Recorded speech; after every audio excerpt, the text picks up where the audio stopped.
ഒരു കാര്യം പറഞ്ഞത് തെറ്റി, അത് ക്ഷമിച്ചു. വീണ്ടും തെറ്റിച്ചവരാണ് നല്ല അടി കൊടുക്കണ്ടേ? ആ ഓക്കെ.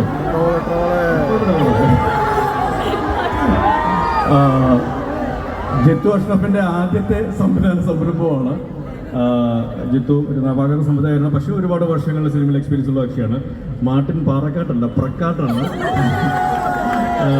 ഒരുപാട് നല്ല സിനിമ നമുക്കറിയാം. ABCD പോലെ, ചാർലി പോലെ, നായാട്ട് പോലെയുള്ള ഒരുപാട് നല്ല സിനിമകൾ നമുക്ക് നൽകിയിട്ടുള്ള Martin Prakkat is one of the producers. ബാക്കി ഇനി തെറ്റിക്കുമെന്ന് നോക്കാം, കേൾക്കട്ടെ. വളരെ സോറി മാർട്ടിൻ പ്രക്കാട്ട്. ഓക്കെ, ഇനി ഞാൻ മറക്കില്ല, ഞാൻ തെറ്റിക്കില്ല. നമ്മുടെ ഇനോഗ്രേഷന്റെ ഭാഗമായിട്ട് ഒരു സർപ്രൈസ് കൂടി ഇവിടെ ഉണ്ട്. നമ്മുടെ റംസാനിക്കയും ചാക്കോച്ചൻ സാറും കൂടി ഒരു പ്രാവിനെ പറത്തിക്കൊണ്ട് ഞങ്ങളുടെ ഈ ഒരു സ്പോർട്സ് ക്ലബിനെ ഇനോഗ്രേറ്റ്